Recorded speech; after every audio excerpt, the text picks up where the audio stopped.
Welcome back, agents, to another episode of Prime Tips.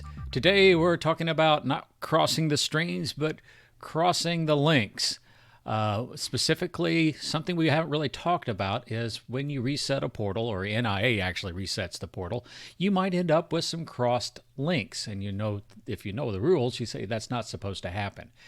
But it can happen in certain instances. If you look at the one that I have on the screen right now, you'll see that there are a number of cross links. And in that particular example, it was, I believe, a spoofing event that reset a field. And when it did that, there were existing links that it crossed over. So I believe it was in December of 2020, a while back, they changed some of the things that they were able to do for resetting, for illegal gameplay, that kind of stuff. And one of the things is that they can reset existing links, existing fields, and override that rule of crossed links. So you might not see it just like that. You just might see it something like this, where it's just one crossed link. Again, this was another event. It was a spoofed portal. So what that means is that portal was taken down by an agent that wasn't there. So they were using either a spoof GPS or other ways to do it. We don't want to get into that here. But they weren't actually at that location. That's the charge. And we'll look at how you go about proving that. And if NIA agrees, then they will reset that link or field or whatever is there. Now you'll notice that the owner of that portal is NIASection, and the rest of that is Section 14, which is it's one of the special accounts that you would run across. So there's Ada and Jarvis. You've probably seen those. If somebody has Ada or Jarvis, they flipped a portal, you will see those names on it. This one is NIA Section 14. It used to be NIA Game Master. So if you ever see NIA Section 14, and there you can see the player stats, just a level 8 player, that means that Niantic has stepped in to do something. And they have probably reset something because a spoofer or bad gameplay has been reported, and they've done the investigation and they've taken action. So how do you go about doing that? Well, they really want you to go through the in-app support with a scanner, and they give you the instructions on how to do that. Contact support, tapping the button, choose the option to report inappropriate gameplay. You may have to have an intermediary step there. You may have to say spoof or something to get it to come back, and you'll probably get Remy, which is their bot, so to say, that will take you through the process. So follow the prompts and give the report. Now that prompt and the report, there's a lot of things they're going to ask you.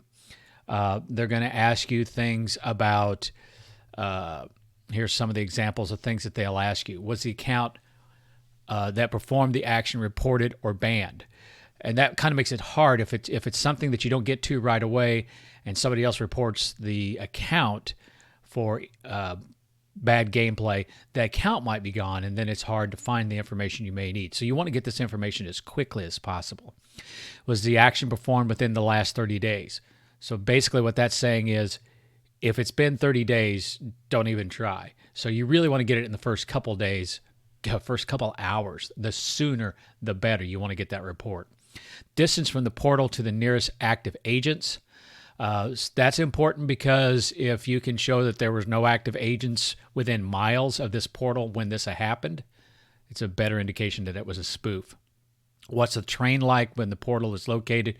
Again, if it's a difficult terrain, it would lead you to believe that they spoofed it instead of going out to get it. So, for example, in 2018, we had a large operation. It's the same portal that I'm looking at there, that we were throwing 4.3 million MU per level or per layer. So it was a big op. It was January in Illinois and Michigan, so it was tough. Our agent had to wade through snow to get up there. When we all got done, luckily we hit the CP, but within 45 minutes, it went down. And again, we reported it. It was a spoofed agent. And within a day, pretty sure within a day, that particular agent was gone. So the terrain in that case made a big deal because it was frozen in. That person would have had to come in the same way this guy came in, or they would have had to drop in by helicopter or something like that. I think that probably is what made the difference.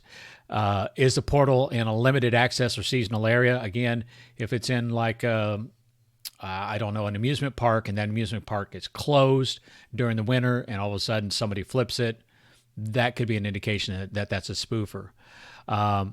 Quality of cellular reception of the portal's location. Again, if it's poor cell reception and you see a lot of stuff going on, that could be an indication that it's a spoofer that's been there. Cost to capture the portal. Again, we may want to feel down, but we don't want to pay the $45 or the $50 for the entry fee to get into that.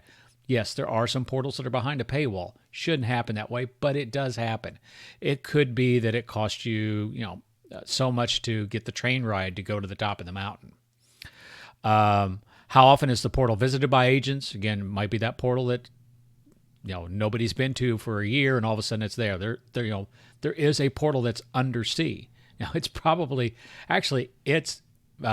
visited fairly often because people like to hit it, but not easy to get to. And how long was the portal previously owned? So they use those things to make their decision and consider it to be a legitimate actions or illegitimate actions, or is it a bad actor? And those actions follow some of their rules, and then they have a lot of people that are involved in making the decision about whether to turn it back. So it's not something that you're going to, just because you think nobody was around, but it's possible they were there, they're probably not going to flip that. They're not going to turn it back. They're looking at something that is a major field and good indication that it was a spoof, that it wasn't just some good play, that somebody happened to be nearby or knew what was going on. So there you have it. Crossing the streams, crossing the links, it can happen. It's probably NIASection14 that's doing it. So I hope you get out in the field, and I'll see you soon. Bye, agents.